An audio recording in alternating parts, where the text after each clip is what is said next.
देता हूं। जब खाना सड़ता है तो यूरिक एसिड जैसा ही और एक विष बनता है शरीर में, उसी को कहते हैं LDL, लो डेंसिटी लिपोप्रोटीन, माने खराब कोलेस्ट्रॉल। डॉक्टर अक्सर आपको कहता है, आप जाते हैं ब्लड प्रेशर चेक कराने, डॉक्टर कहता है हाई बीपी है, फिर आप पूछोगे कारण बताओ, तो कहेगा आपको कोलेस्ट्रॉल बहुत है। तो कोलेस्ट्रॉल कौन सा बहुत है? आप और ज्यादा डीप पूछेंगे तो कहेगा LDL बहुत है, लो डेंसिटी लिपोप्रोटीन। और इससे भी ज्यादा खराब और एक विष है, वो है VLDL, very low density lipoprotein. ये भी कोलेस्ट्रॉल जैसा ही विष है।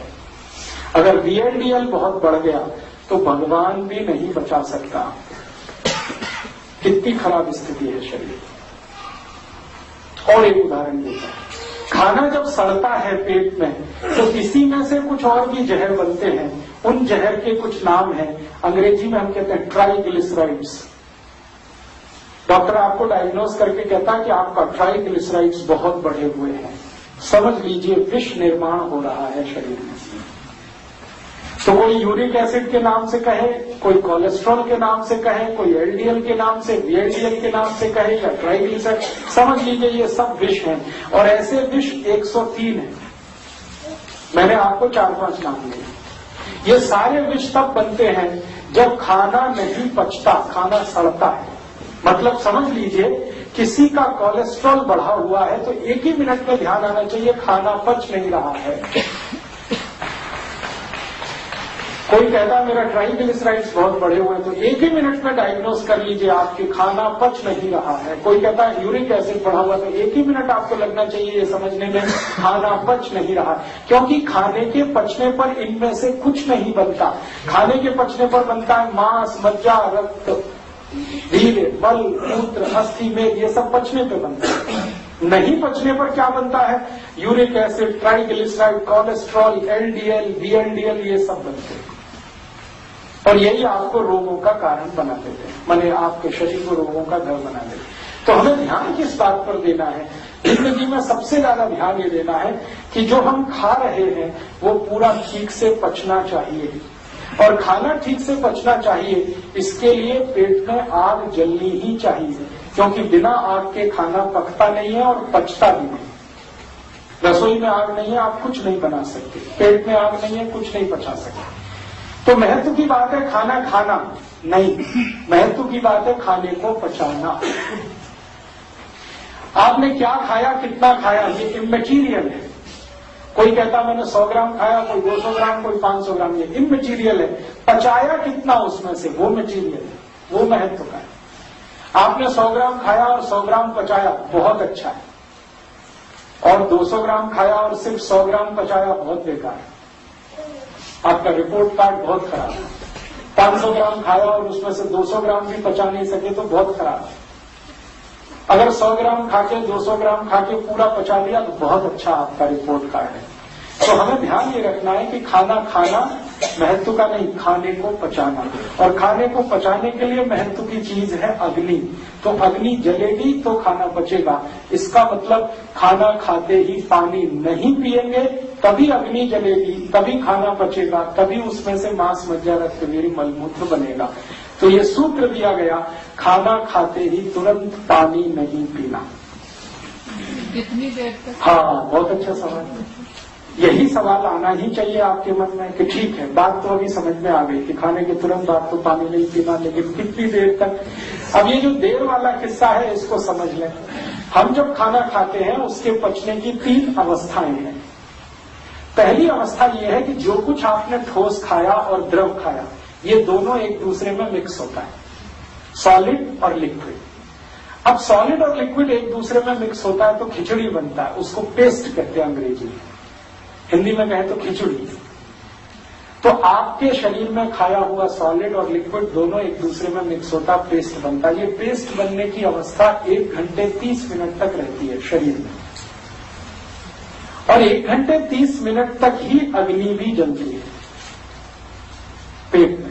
अग्नि का सबसे बड़ा काम है खिचड़ी बनाना, सॉलिड और लिक्विड को मिला के उसको पेस्ट में बदल देना। ये अग्नि का मुख्य काम है। 1 घंटे 30 मिनट के बाद अग्नि अपने आप कम हो जाती है, बुझ तो नहीं जाती है लेकिन कम हो जाती है। उसके बाद क्या होता है, उसके बाद आपके खाने का रस बनना शुरू होता है।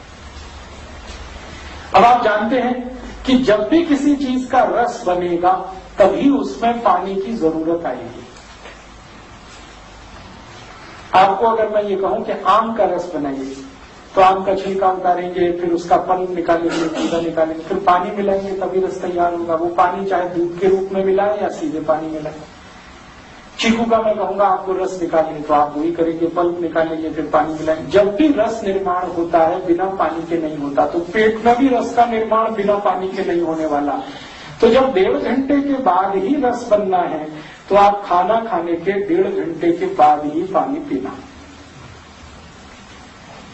कुछ लोग ऐसे हैं दुनिया में जिनको खाना खाने के 1 घंटे के बाद ही रस बनने लगता है। कुछ ही लोग हैं, बाकी सबको नहीं बनता। जो लोगों को 1 घंटे में बनने लगता है वो लोग हैं जो बहुत मेहनत करते हैं, खेत में हल चलाते हैं, फावड़ा चलाते हैं, पत्थर तोड़ते हैं, सड़क पर रिक्शा खींच के ले जाते हैं, हाथ गाड़ी लेके जाते हैं। जो बहुत मेहनती लोग हैं उनको पेट में खाना खाने के 1 घंटे में ही रस बनने लगता है।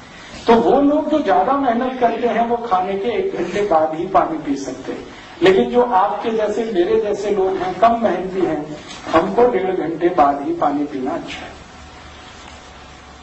तो क्लियर हो गया, खाने के तुरंत बाद पानी नहीं पीना है, 1.5 घंटे के बाद पानी पीना है। और 1.5 घंटे के बाद कितना पानी पीना है, जितनी इच्छा करे उतना। 1 गिलास, 2 गिलास, 3 गिलास, 5 गिलास, आपकी जितनी कैपेसिटी है पीने की, जितनी प्यास लगी है उतना आप पी सकते हैं। बहुत अच्छा। अब ये तीसरा सवाल आ गया। तीसरा सवाल ये आ गया कि खाने के पहले पी सकते हैं क्या? खाने के बाद का तो समझ में आ गया 1.5 घंटे में। खाने के पहले वाली बात समझनी है। खाने के पहले हम पानी पी सकते हैं, जितना चाहे उतना पी सकते हैं, लेकिन समय का उसमें ध्यान रखना है।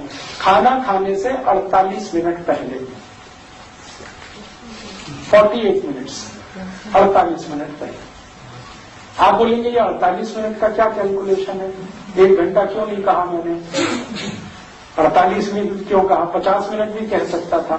बात ऐसी है कि जब आप पानी पीना शुरू करते हैं तो पानी मुंह में जाता है और बाद में सभी अंगों में जाता है, मांस में भी जाता है, मज्जा में भी, सब जगह जाता है, रक्त में भी जाता है।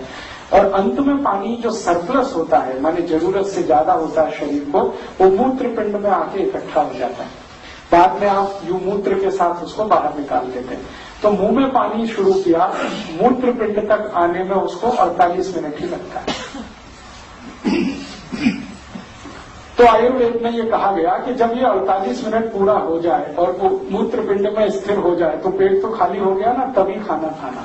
माना खाने के पहले 48 मिनट में आप पानी पी सकते हैं, जितना चाहे उतना पी सकते हैं। 1 गिलास, 2 गिलास, 3 गिलास, क्वांटिटी आपकी कैपेसिटी के ऊपर है। तो खाने के पहले पानी पीना है तो 48 मिनट में, खाने के बाद पीना है तो 1.5 घंटे में। अब आखिरी प्रश्न आएगा खाने के बीच में। बीच में पीने के लिए कहा गया है कि कोई मजबूरी है, कोई इमरजेंसी है तो पी सकते हैं 1 या 2 घूंट।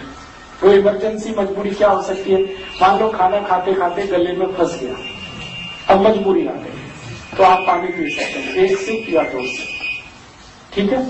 और एक मजबूरी आ सकती है, खाना खाते खाते खांसी आ गई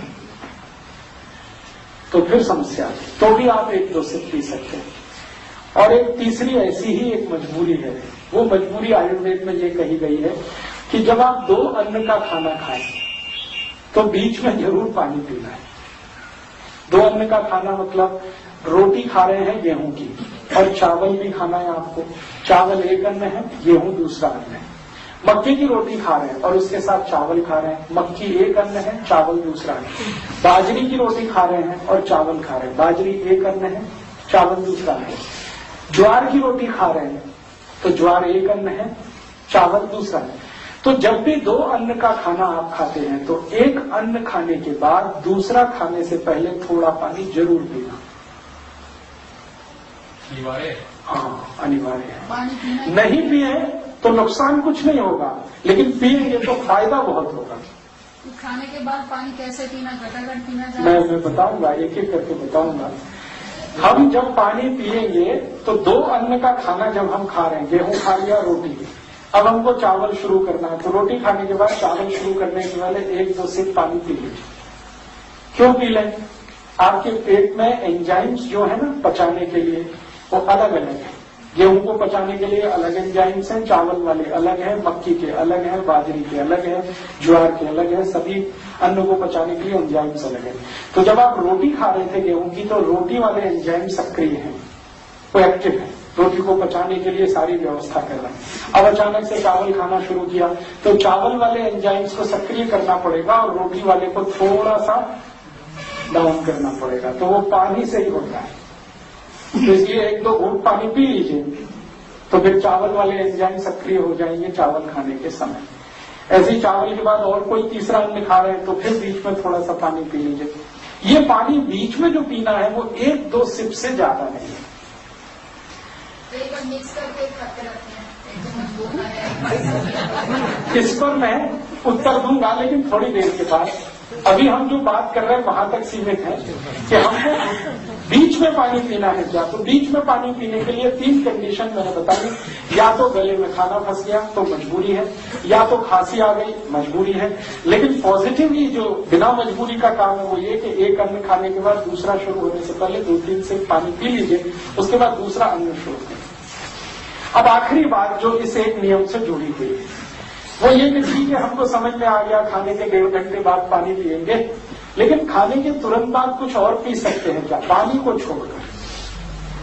तो उसके लिए आयुर्वेद में कहा गया कि आप खाने के तुरंत बाद अगर पीना चाहें तो जूस पी सकते हैं, फल का रस, कोई भी फल का रस पी सकते हैं। दूसरा कहा गया कि खाने के तुरंत बाद आप चाहें तो लस्सी पी सकते हैं।